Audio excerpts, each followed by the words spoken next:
coração está deserto.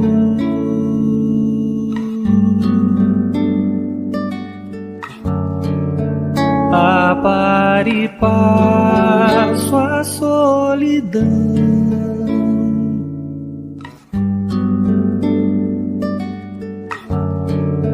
Se o seu rumo é incerto,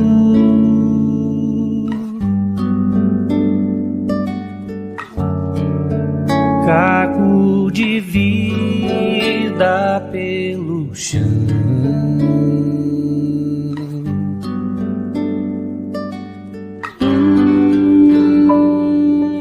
Vede Jesus no sino da cruz, espalhando luz. Mirem Jesus com sua luz, brilho que conduz.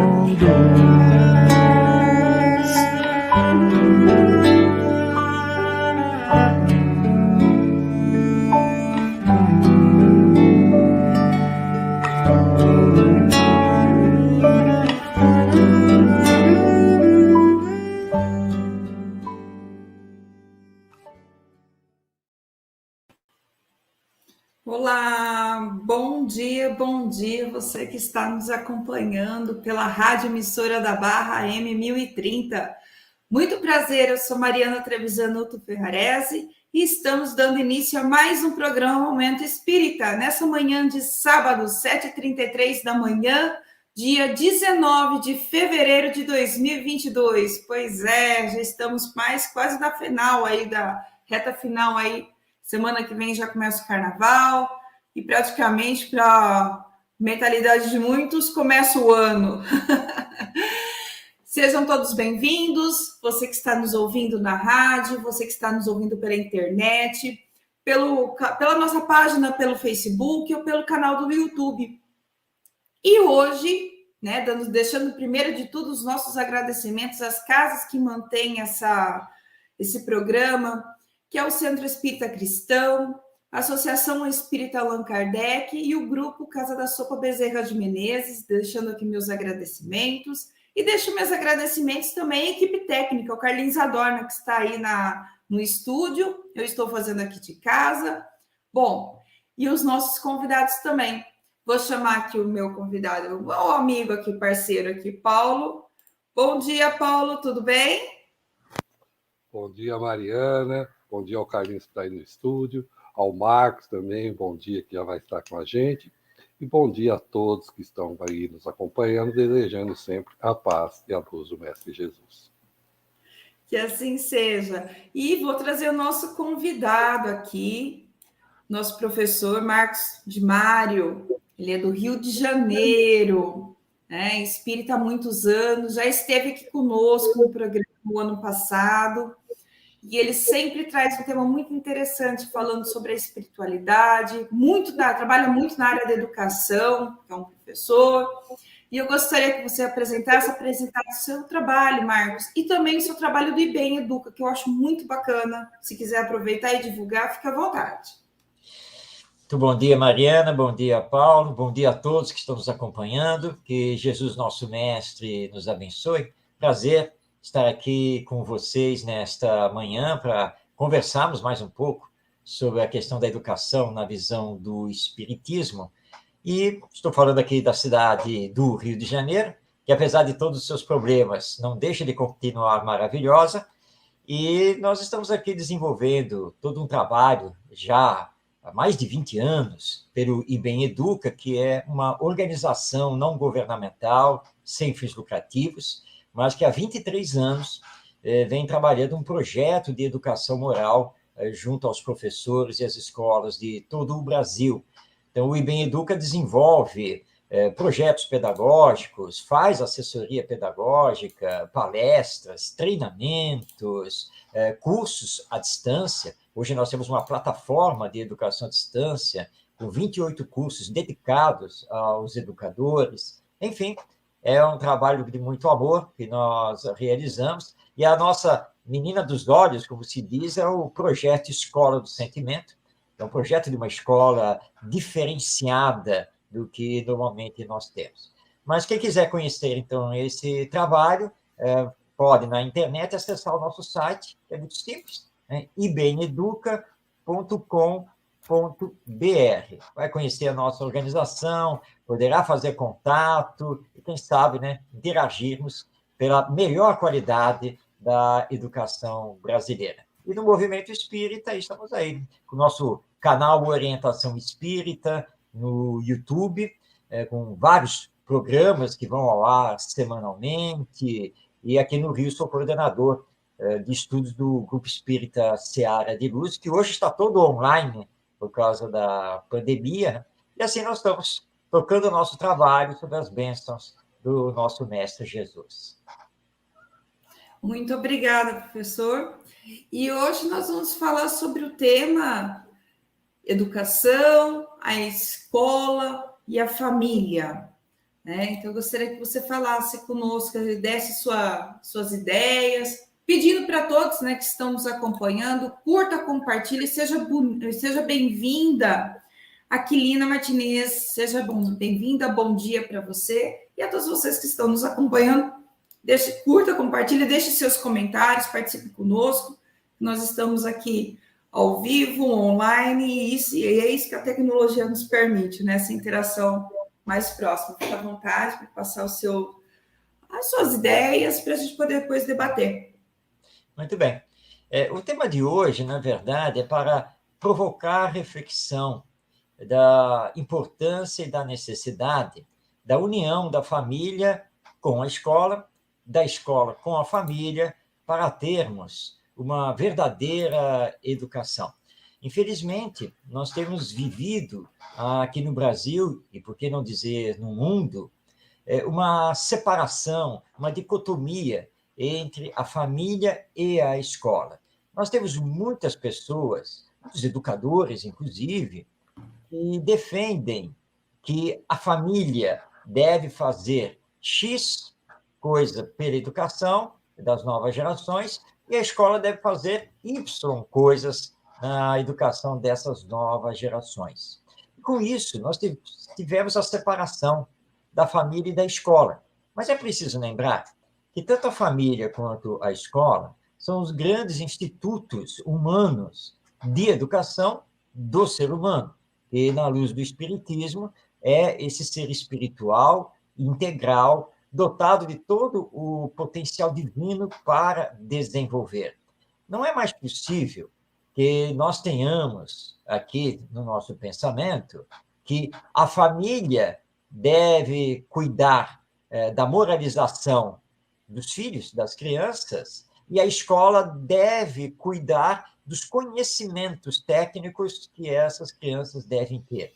Porque a escola não pode se eximir de realizar também a formação moral das crianças e dos jovens. Assim como a família também não pode se eximir de trabalhar os conhecimentos, de trabalhar também a aquisição desses conhecimentos, que é uma área mais técnica. Obviamente que os pais, que nem sempre têm uma ideia melhor sobre educação, sobre pedagogia, nem sempre têm preparo nesse campo, eles precisam do auxílio dos educadores especialistas que normalmente estão lá na escola.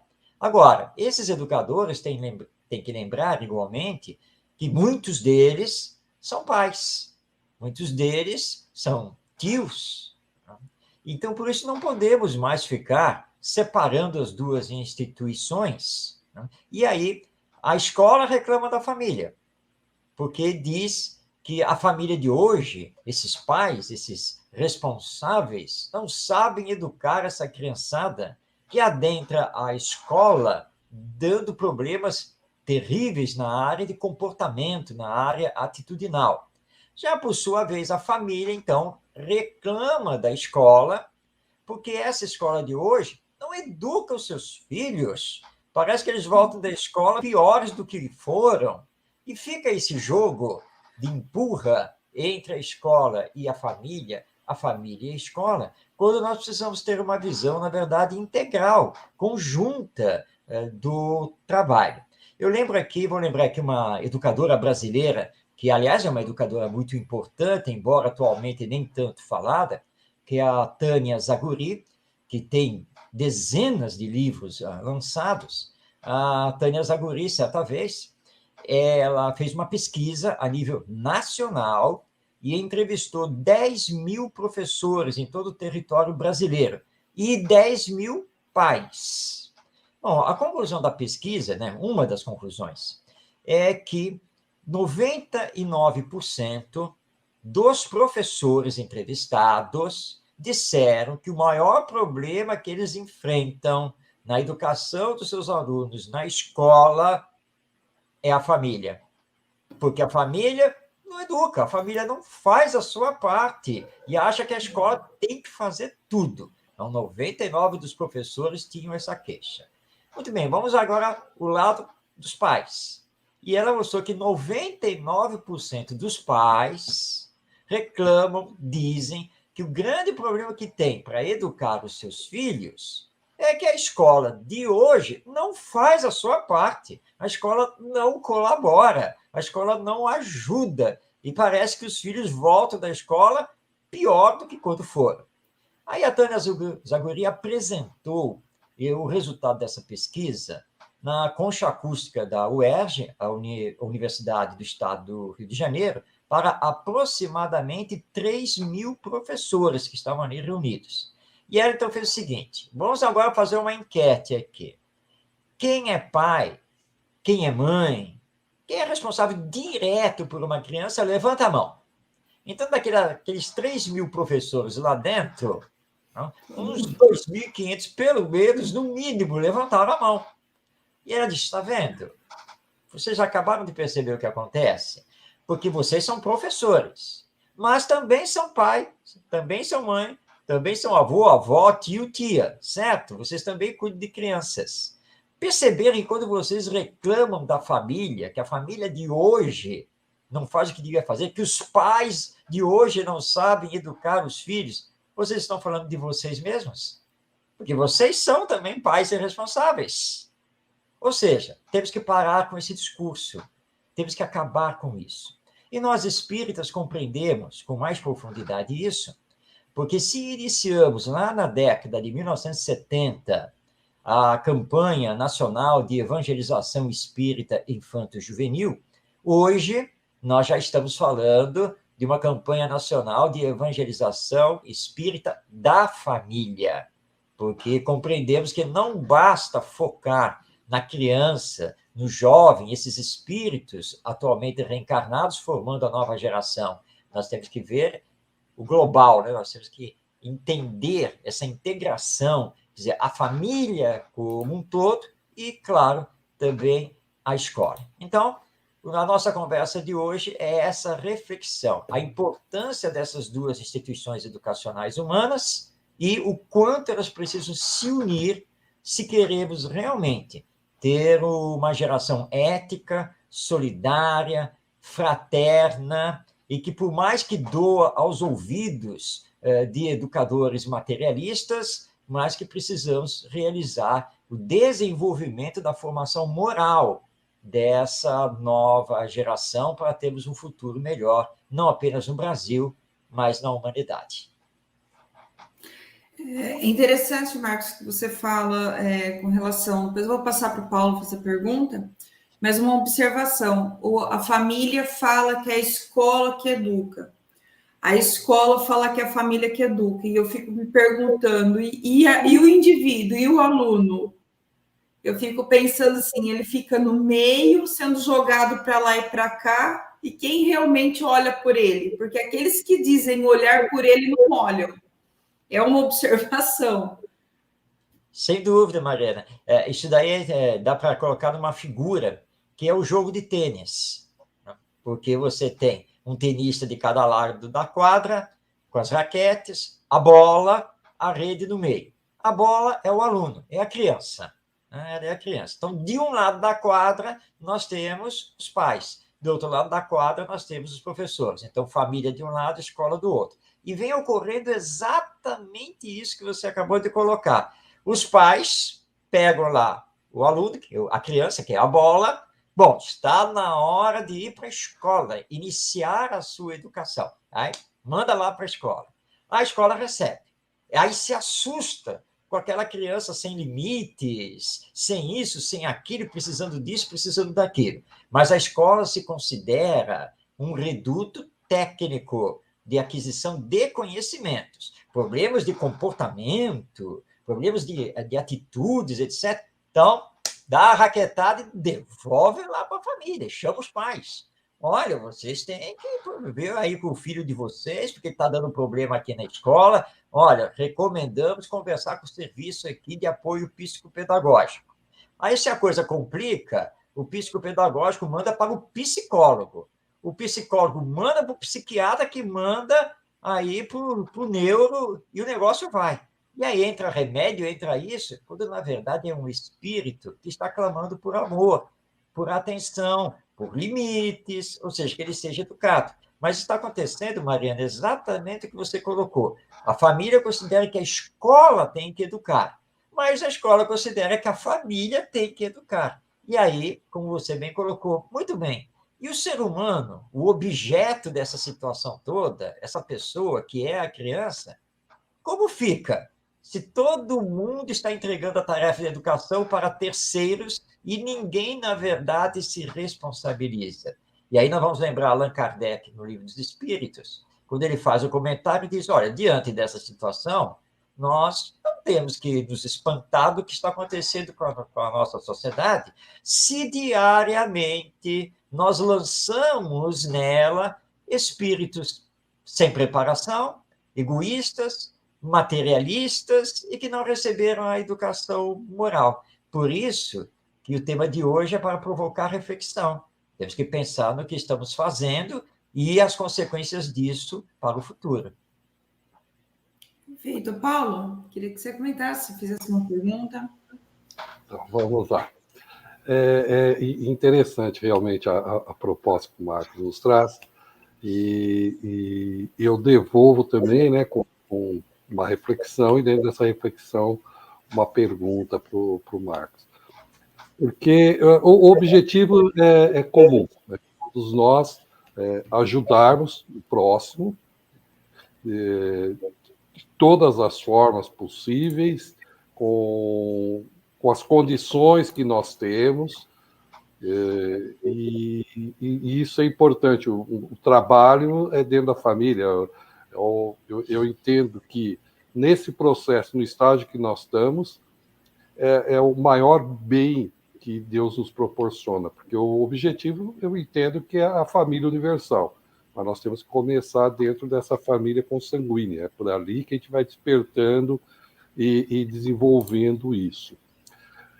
Dentro desse mundo, e que eu também entendo que, graças a Deus, não é homogêneo, porque, como diz, né, o que seria do azul se todo mundo gostasse do vermelho? Né? E imagine tudo vermelho, parede vermelha, carro vermelho, árvores vermelhas. Não daria 2 dias, nós estaríamos reclamando disso. Aquele que mais adora o vermelho, e com isso também seria com uma outra cor. Então, a pergunta é assim, como que nós faríamos isso, né, para fazer essa integração? Porque do dia para a noite, nós não vamos conseguir. Tudo, a gente sempre reforça isso nas nossas conversas, tudo é um processo. Como que nós começaríamos isso?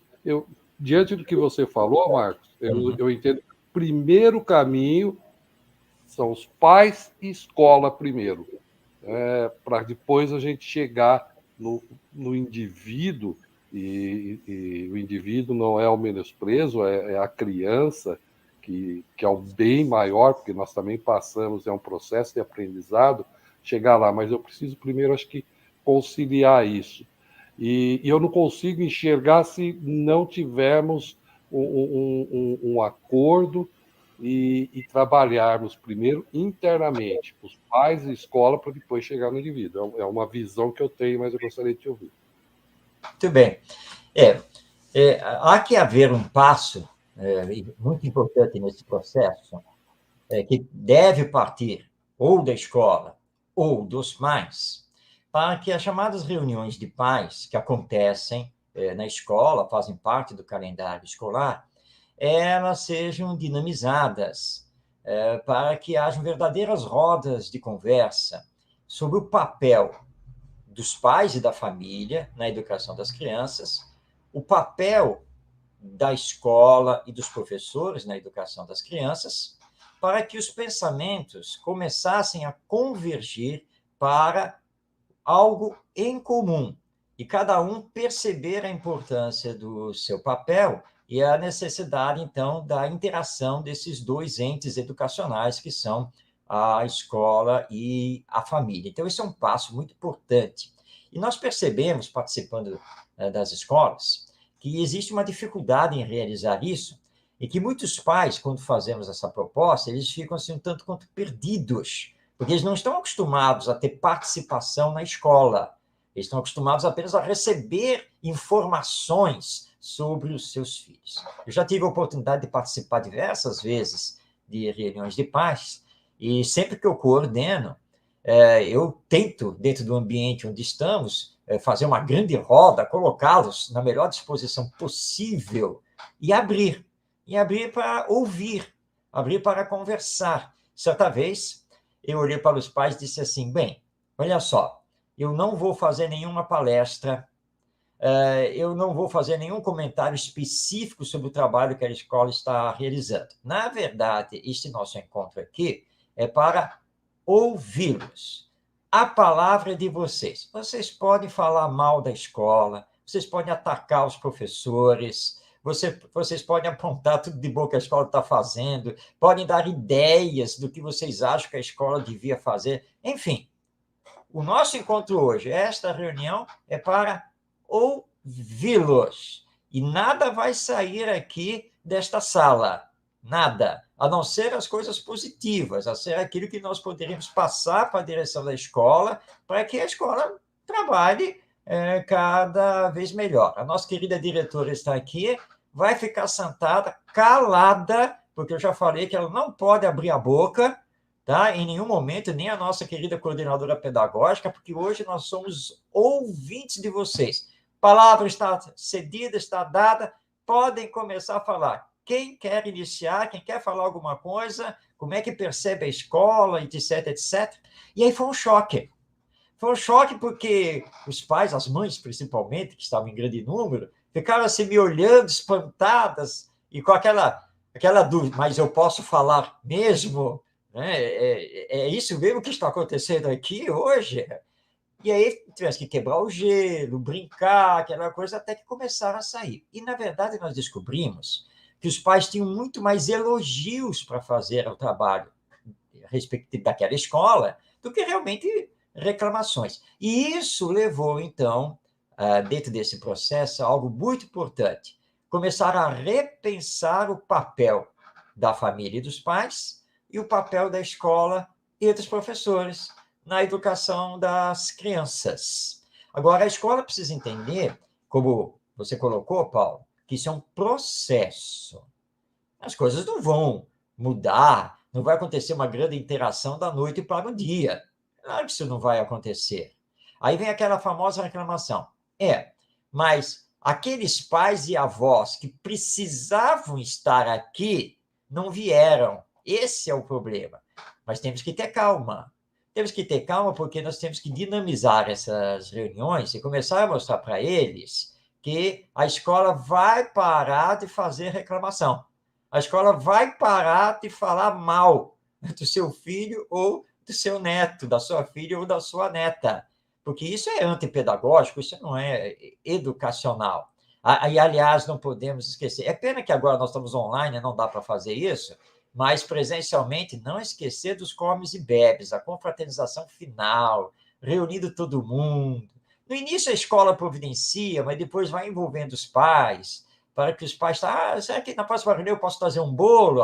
Pode trazer. E aí você vai envolvendo e mudando o clima dessa reunião, até que você consiga entrar em temas um pouco mais técnicos, temas mais pedagógicos para essa interação e abrindo a escola para que os pais entrem. Eu sempre digo que nós, por exemplo, nós aqui, nós três, por exemplo, somos de uma geração que não teve tanta liberdade assim nos bancos escolares.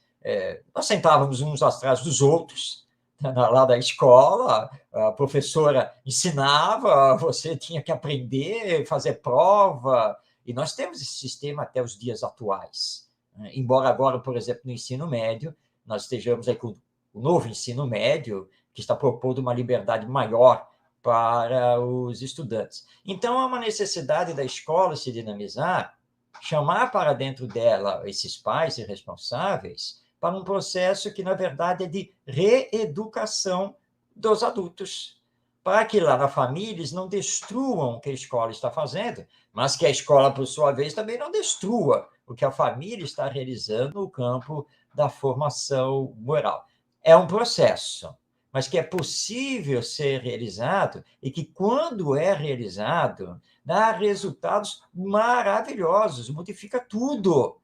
E realmente nós passamos a ter crianças e jovens muito mais conscientes de si e também da sua participação na sociedade. Até que nós vamos entrar dentro desse processo, naquela discussão muito importante, que é, então, discutir a filosofia que rege a nossa educação e que está urgente a necessidade de termos uma filosofia espiritualista, tal qual o Espiritismo nos apresenta, para realmente renovarmos o que estamos fazendo tanto na família quanto na escola.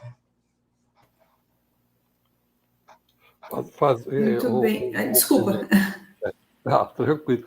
Eu entendo isso também, essa importância dessa união de família e escola.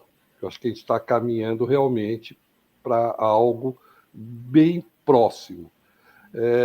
Quando eu comentei, Marcos, eu vou falar de algumas experiências e de visão, né, que a gente tem da parte profissional, a gente traz para o pessoal e ao contrário também. Eu participei um pouco dentro das minhas possibilidades da vida escolar das minhas filhas. E eu me lembro muito bem de uma das vezes, que é aquela Dia dos Pais. A escola faz lá uma ação, né? E eu participei. E tem aquela brincadeira da cadeira. Lembra da musiquinha que você vai rodando, aí sempre um elemento a mais do que o número de cadeiras.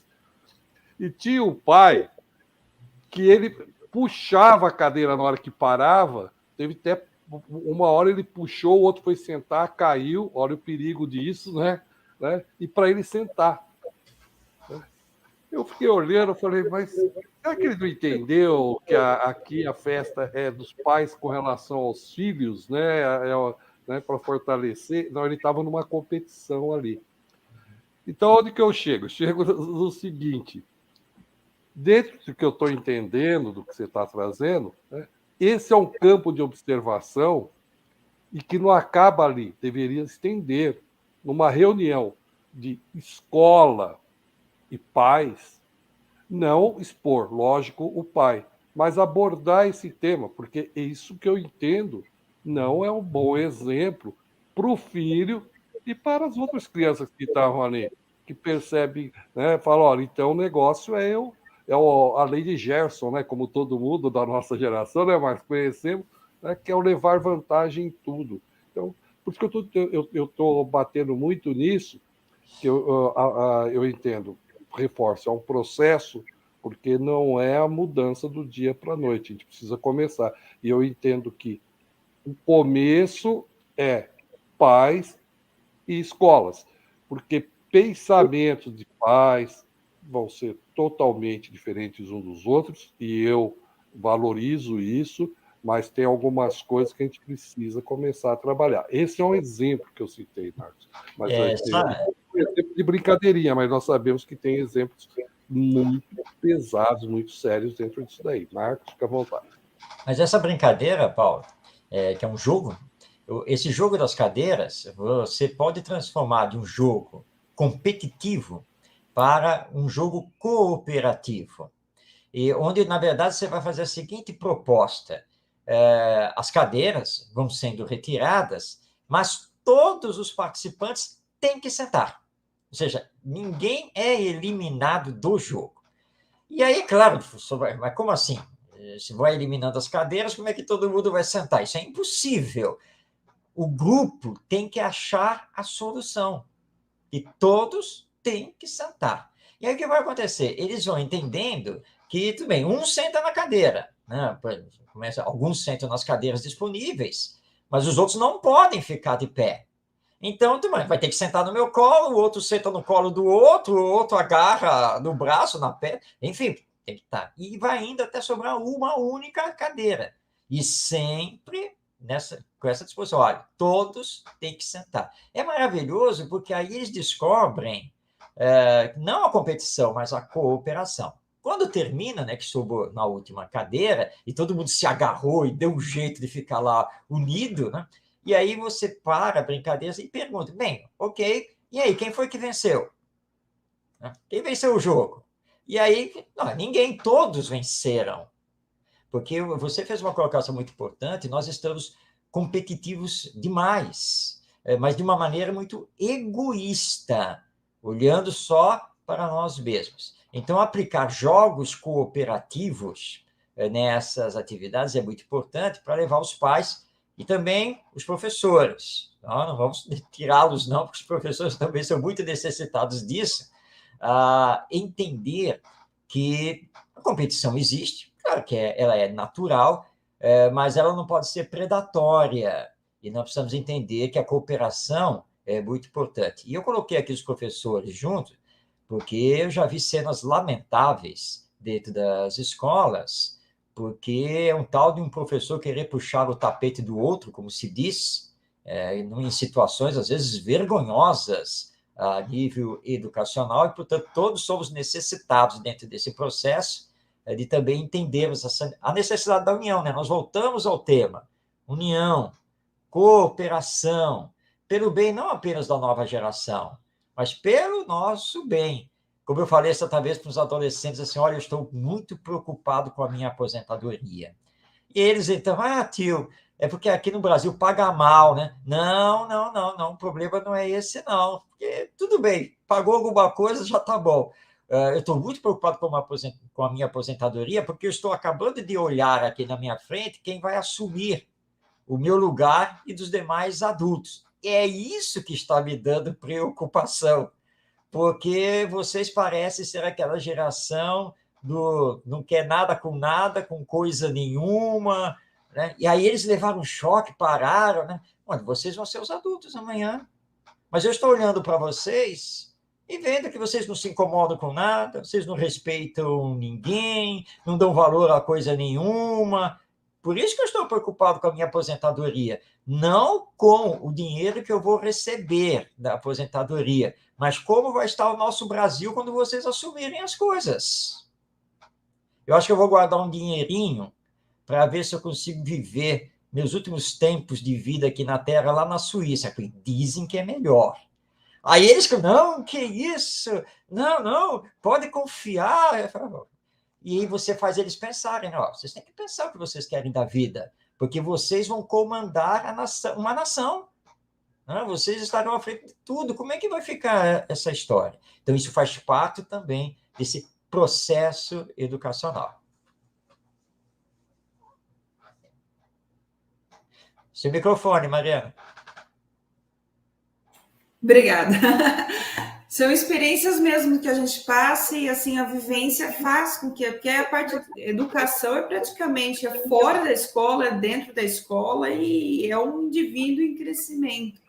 E eu vou trazer aqui, primeiro deixar o bom dia, né, o Sérgio Luiz Destro, o Cherubim, Silvano Fumiga, que está sempre com a gente. E o Sérgio Luiz Destro deixou aqui um comentário conosco, uma pergunta, na verdade, que eu acho que ele é bem válido ao que nós estamos conversando aqui. A família educa para o comportamento da criança e as escolas educam para que a criança adquira conhecimento. Onde se origina o começo da individualidade, dos gostos e preferência de cada criança? ele dá uma complementada aqui, origem da personalidade. Deixa eu só dar um bom dia aqui para o José Josu, que também fez a sua participação. Muito bem. Para nós espíritas, não temos nenhum problema em responder essa pergunta, porque isso é muito claro para nós. Porque nós nos consideramos almas imortais, ou espíritos, presentemente reencarnados. Ora, a nossa individualidade ele começa no ato da criação divina, quando Deus dota cada um de nós de todo o potencial, tanto na área intelectual quanto na área afetiva, para irmos desenvolvendo através das diversas encarnações nos mais diferentes mundos, e atualmente estamos aqui no estágio deste mundo terreno. E então, o que acontece? Eu não perco nunca a minha individualidade, jamais, né? Em nenhuma encarnação, nem quando eu estou no mundo espiritual. Mas para cada encarnação, eu preciso assumir um novo corpo, uma nova família, uma nova situação social e também uma nova personalidade. Então, eu, espírito, me preparo para isso no mundo espiritual. Por isso existe o planejamento reencarnatório. Eu vou me preparar para assumir essa nova condição na próxima encarnação. E aí eu me encontro. Hoje eu me encontro aqui como Marcos Demário, nesta personalidade. Agora, esta personalidade, ela é montada em cima de todo esse meu cabedal reencarnatório. Eu venho vindo, somando minhas experiências, meus conhecimentos e trazendo também as minhas necessidades. Por isso, o Espiritismo proclama a existência das ideias inatas e das tendências de caráter. Isso não é pacífico, nem no campo da ciência, nem no campo da educação, porque muitos se recusam a entender isso, a aceitar isso. Mas para nós isso é pacífico, porque é aquela história. Como explicar que a criança, com seus 2 aninhos, então apenas 2 anos de idade, traga conhecimentos, comece a falar coisas, mostre determinadas habilidades para as quais ela não foi ensinada nesta encarnação. Ela não teve contato, mas está trazendo. É como nós já está nela. Mas como que já está na criança? Veio de onde isso? A personalidade, uma personalidade mais altiva, mais afetiva e assim por diante. De onde veio isso? Nasceu com ela? Mas como assim? Isso aí é orgânico? Mas não pode ser orgânico. Hoje a nossa ciência já está chegando à conclusão que a mente, por exemplo, ela é extrafísica.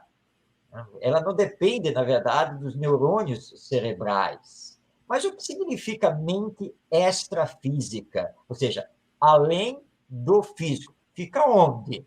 O espiritismo chega e responde, fica na alma. Eu, alma. Quando desencarno, claro, eu vou levar um tempo para acessar as minhas memórias passadas, porque eu retorno ao mundo espiritual com a personalidade atual, e aos poucos, dependendo, obviamente, do meu grau de evolução espiritual, eu vou me readquirindo em plenitude com todas as experiências e aprendizados. Agora, o nosso Sérgio ele faz aí uma primeira colocação, que é a colocação atual. Ele diz aqui que a família educa para o comportamento da criança e as escolas educam para que a criança adquira o conhecimento. Esse pensamento é que o Espiritismo está tentando corrigir e que nós, educadores da atualidade, muitos de nós também estamos tentando corrigir. Claro que sim, claro que existe uma especificidade do trabalho da família e da escola, mas não podemos manter essa divisão. Tem que haver união, porque se a escola trabalha para que a criança adquira conhecimentos, ela também tem que trabalhar para que a criança realize seu desenvolvimento moral. Se a família trabalha para que a criança desenvolva bons comportamentos, ou seja, que é a sua formação moral, ela também precisa trabalhar para que essa criança adquira conhecimentos e possa levá-los para o campo do bem. Lembrando aqui, não vou citar nomes, mas nós temos aqui grandes educadores que deixam muito claro para nós que é impossível, no campo da educação, dissociar, separar a formação técnica da formação moral. Isso porque a educação é essencialmente formativa do ser humano. Ela realiza a formação do ser humano. E nós sabemos os males que acontecem quando o ser humano tem uma formação priorizada apenas no campo técnico, apenas no campo do conhecimento. Então, precisamos unir as duas coisas para esse espírito reencarnado, esse ser integral que nós somos, para termos os homens e mulheres de bem que vão fazer o nosso mundo de regeneração.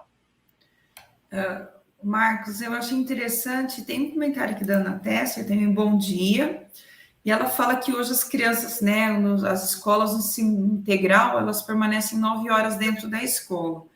E aqui eu vou trazer uma experiência.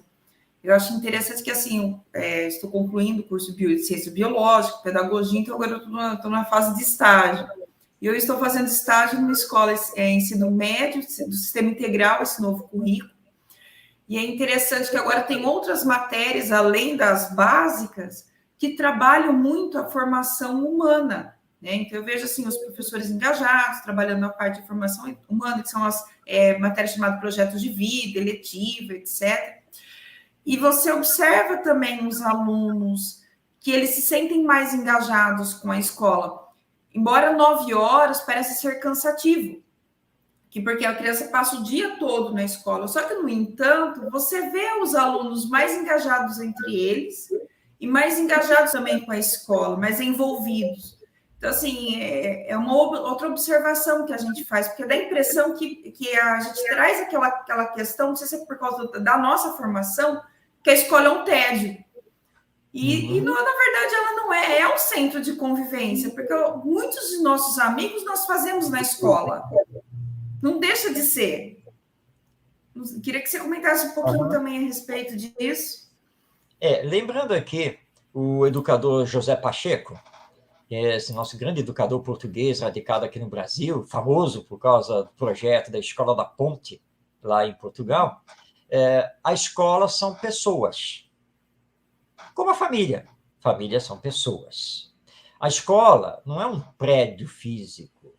A escola não é um projeto pedagógico no papel.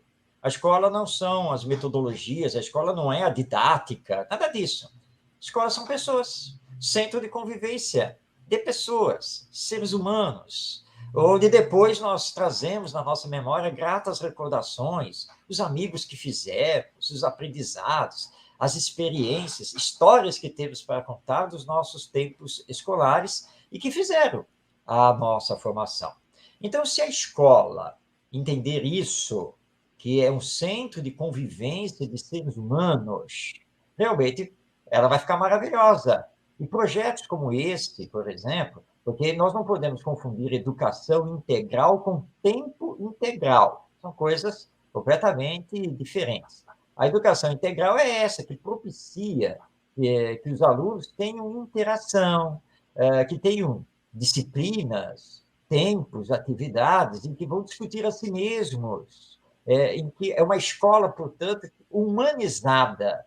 É interessante falar disso, porque, ora, as pessoas são seres humanos, então você falar de uma escola humanizada, de um ensino humanizado, parece ser uma retórica chovendo no molhado, porque isso é o óbvio, mas, infelizmente, não é o óbvio, porque não é isso que nós assistimos na maioria das escolas. Agora, esse projeto de vida, o projeto Escola do Sentimento, o projeto de escola inovadora e assim por diante, mostram que é perfeitamente possível você ter um tempo maior das crianças na escola, mas com muita qualidade, com sentimento, com humanização, provocando o pensar sobre si mesmas, sobre a vida, ao mesmo tempo que você trabalha a aquisição dos conhecimentos. Porque alguns se assustam achando que um projeto como esse vai acabar com o tempo para ensinar história, língua portuguesa, matemática. Não, nada acaba. Tudo continua, só que de uma forma mais dinâmica, mais participativa, mais humanizada e ligada às questões realmente de interesse capital, essencial do ser humano. Vamos lembrar aqui um outro educador, que é o nosso querido Rubem Alves, que já nos deixou muita saudade, e o Rubem Alves conta que certa vez ele entrou na sala, olhou para os alunos, pegou um copo de água descartável, um copo descartável, colocou em cima da sua mesa e olhou para os alunos e disse assim, bem, hoje a nossa aula é sobre o copo descartável. Aí ele disse que um aluno olhou para ele e disse, ô, professor, isso aí não dá uma aula, não. Isso é muito fácil. É muito fácil por quê? Ué, não é um copo descartável? É. Então, usa e joga fora. Acabou a aula. Aí ele falou, é? Bom, vamos conversar então. Muito bem, mas qual é a origem do copo descartável? Ou seja, de qual material ele é feito? É feito de plástico. Será? E o plástico vem de onde? E aí ele começou a fazer as indagações, e o negócio começou a correr, e pesquisa daqui, olha dali, o outro fala daqui. A aula correu, terminou, e eles ainda estavam com um monte de dúvidas, porque tiveram que estudar a questão dos fósseis, a origem do petróleo, a indústria da transformação, o problema ecológico de descartar o copo descartável, né, o que ocorre com a natureza. Ele falou, olha, virou um projeto. Ele falou, e quando eu falei isso lá na sala dos professores, teve um professor que começou a dar risada. Ah, que é isso, Rubem? Só você mesmo, né? Querer dar aula através de um copo descartável. Vocês não entenderam? Vocês não perceberam a riqueza? Nós tivemos que falar de ciências biológicas, ciências químicas, ecologia. Se liga um monte de coisa de um simples copo descartável. Então, é isso que nós precisamos fazer, tem que ligar a educação com a vida. E aí nós temos projetos escolares, educacionais maravilhosos que fazem isso. E aí o professor ele tem que lembrar o seguinte, não sou escravo do quadro e da caneta, ou do giz. Tá? Isso tem que acabar. Eu não sou um fornecedor de conhecimentos pré-programados. Eu sou um educador, eu sou um motivador, sabe? Eu sou aquele que precisa fazer todo mundo pensar, participar, porque aí sim nós temos essa verdadeira educação. Perfeito, até mesmo porque, né, professor, que a internet está aí, então ela gera, nós já temos um fornecedor de conhecimento. E a juventude trabalha essa internet até melhor que nós, se bobear. Eles nasceram com a tecnologia. Aí compete a gente ajudar eles a entender, a trabalhar com essa ferramenta, que é aí que vem o campo moral. Porque outro dia, numa conversa entre senhoras, elas estavam naquela história, né? Ah, mas dentro da internet você aprende a fazer bombas, você aprende coisas horríveis. Aí eu virei para elas e falei assim, escuta, qual que é a função do martelo? Elas, pregar.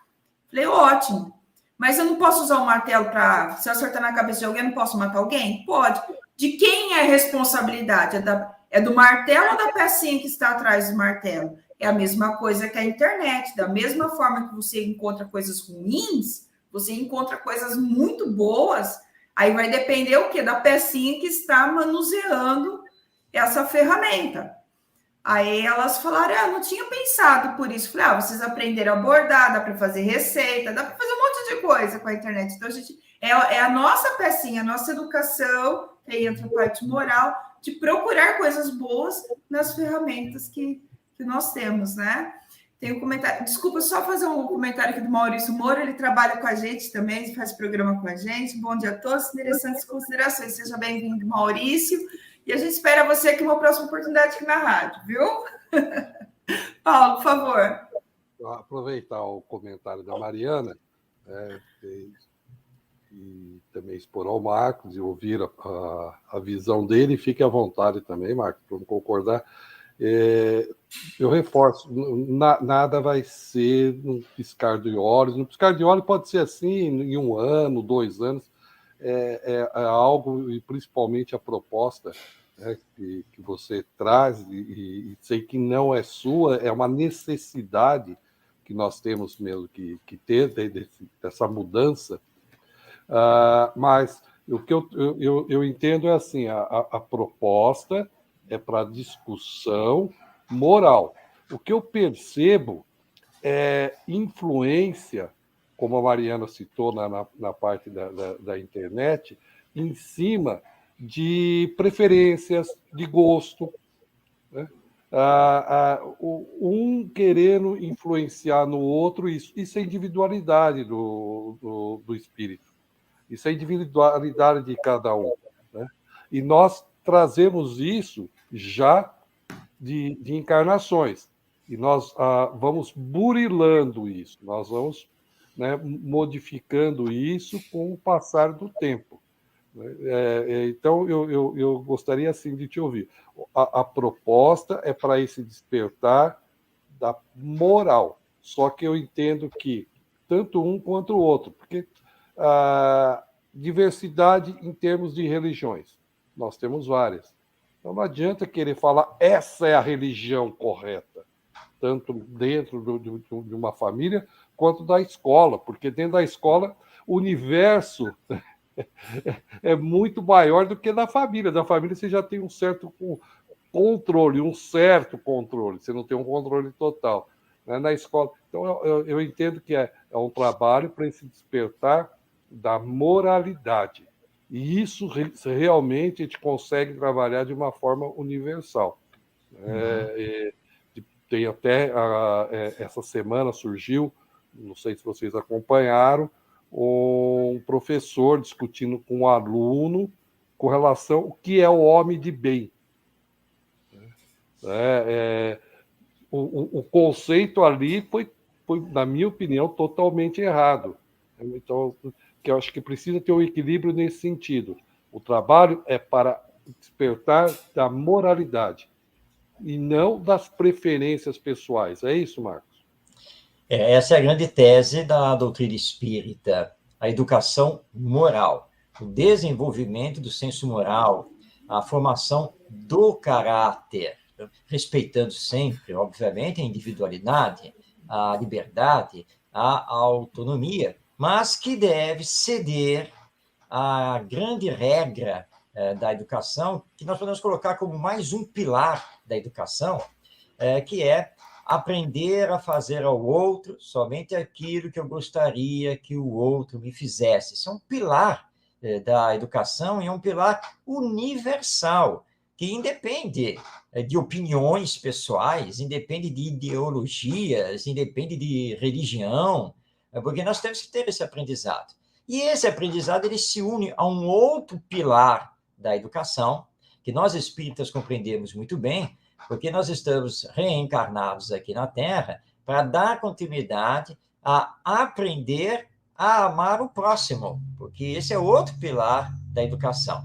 Portanto, temos que voltar às nossas baterias para combater o egoísmo, combater o orgulho, mas não nos outros, em nós mesmos, porque nós temos essa inversão. Nós queremos combater o egoísmo e o orgulho nos outros, queremos que os outros se corrijam, que os outros se melhorem, que os outros compreendam, que os outros se espiritualizem. E esquecemos que, na verdade, é para nós, antes de mais nada, porque o exemplo é a maior força da educação. Não adianta fazer discursos lindíssimos, maravilhosos, que obviamente têm o seu valor, mas se você não é exemplo. E quem confessava isso, por exemplo, o famosíssimo educador Jean-Jacques Rousseau, porque quem estuda a vida dele, não a obra educacional propriamente dita, mas a vida dele, viu que ele foi o contrário de tudo que ele escreveu e pregou. E ele, no final da vida dele, em cartas trocadas com amigos, ele confessa isso, de que ele não era exemplo nem do que tinha escrito, porque ele não educou os filhos, ele abandonou família, ele teve uma vida toda tumultuada, né? E isso mancha, né, aquilo que ele fez. Mas é claro que o que nos importa não é a vida particular dele, mas sim o que ele escreveu, as ideias dele, mas se a vida particular dele, a vida pessoal, familiar, representasse também as suas próprias ideias, teria tido uma força muito maior do que teve e tem. Então, essa é a grande tese do Espiritismo, educação moral. Mas muitos professores que estão nos ouvindo já se reviraram na cadeira, porque esse negócio de moral dentro da escola, isso cheira a religião. Não, uma coisa não tem nada a ver com a outra. Moral é a regra do bem proceder. Isso que é moral, sem fazermos torneios filosóficos aqui. Moral é a regra de bem proceder, para consigo mesmo e também para com o próximo. Ora, se isso não pertence à educação, se isso não deve ser trabalhado na escola, então nós não sabemos mais nada. Isso não é restrito à família, é da educação. Então, essa é a grande tese que tem que penetrar nas escolas. Mas aí nós vamos ter que levar Jesus para dentro das escolas. Mas Jesus é o maior educador da humanidade. Não confundamos aqui a visão desta ou daquela religião sobre Jesus. Nós estamos falando de Jesus, o educador da humanidade, os seus ensinos morais, que, como nos lembra Allan Kardec, eles são universais, é o terreno comum, não apenas de todas as religiões, mas também de todas as filosofias e de todas as pessoas. Queremos um mundo melhor? Nós queremos viver mais em paz? Saber que podemos sair à rua e não vamos ter o nosso celular furtado, que não vai ocorrer uma violência, etc., etc., nós temos que entrar para a educação moral. Agora, como você bem lembrou, Paulo, isso é um processo longo, realmente. Mas quanto mais adiarmos, mais complicamos esse processo. E ele precisa ser iniciado para que as novas gerações saibam intervir na nossa sociedade, no campo da política, da economia, da sociologia e assim por diante, mas saibam fazer isso não com as suas preferências pessoais, com seus pensamentos próprios, mas sim com esse pensamento mais universal, de lembrar que o outro existe e que aquilo que deve ser feito a benefício da coletividade e não de pequenos grupos de interesse. Então, essa é a visão do Espiritismo, a grande tese do Espiritismo, e que nós precisamos fazer com que isso penetre nas famílias e também nas escolas, porque sem a educação moral, sem essa formação, nós vamos continuar a sofrer aqui no nosso planeta. Perfeito. Marcos, você falou de que a gente pode falar de moral, mas nós falamos de ética, né? Nas escolas. Sim. Então, não deixa de ser o mesmo contexto, né? Mas aí, a gente quer dar uma camuflada, falando, não vamos falar de moral, vamos falar de ética. Vamos falar de ética, vamos falar de valores humanos, etc. Valores humanos. Não tem problema. Então, tem como trabalhar as ideias, já que o problema é a nomenclatura. Exatamente. Mas, enfim, infelizmente, o nosso tempo está se esgotando. São 8h29, Marcos. Passou muito rápido. Esse tema ele é maravilhoso. E quando a gente fala de educação, nós todos nos inserimos nesse tema. É um tema, assim, é universal e todos nós nos inserimos, porque não é só a nossa educação, mas todos nós convivemos com crianças, né? Se não convivemos agora, uma hora a gente vai conviver, seja por sobrinho, por neto, por filho, por priminho, e crianças, elas convivem conosco. Então, é um tema bem interessante. Deixe suas considerações finais, deixe sua despedida. Paulo, depois você deixa sua despedida para a gente terminar o programa, que infelizmente está acabando. Muito bem. Então, agradecendo por esta oportunidade, a você, Mariana, a você, Paulo, por esta interação, a todos que estão nos assistindo. E, então, aqui, já que é um tema para provocar, né, um tema para se pensar, que pais e professores entendam que todos são educadores. Então, como educadores, precisam trabalhar juntos, lembrando que o tempo passa. Querendo ou não, nós envelhecemos as novas gerações se tornam adultas, vão assumir as responsabilidades sociais e nós seremos dependentes deles. Então, que possamos promover a melhor educação para que tenhamos, então, adultos éticos, honestos, solidários, espiritualizados, porque aí nós poderemos encerrar essa nossa passagem aqui na Terra com muito mais tranquilidade e retornarmos ao mundo espiritual com paz de consciência, porque fizemos a nossa parte nessa educação moral, essa educação em virtudes, essa educação em valores humanos, enfim, com os nossos filhos, nossos netos, sobrinhos, enfim, todas essas crianças, espíritos reencarnados que Deus confiou a nós. E que tenhamos paz no nosso coração, Jesus como nosso guia e modelo, e vamos seguir em frente, construindo aqui o nosso mundo melhor. Muito obrigado e um grande abraço a todos. Obrigada, Paulo. Agradecer ao professor Marcos, agradecer a Mariana, ao Carlinhos no estúdio, e agradecer a você que nos acompanhou, emprestou seus ouvidos, e desejar um iluminado final de semana e uma iluminada jornada a todos. A paz e a luz do Mestre Jesus sempre presente. Muito obrigada, Paulo, muito obrigada, Marcos, e obrigada a você que nos ouviu diretamente das ondas do rádio ou nos acompanhou pelo Facebook, pelo nosso canal do YouTube. Que tenhamos um bom sábado e que a paz do Mestre Jesus esteja com todos nós, que assim seja, graças a Deus.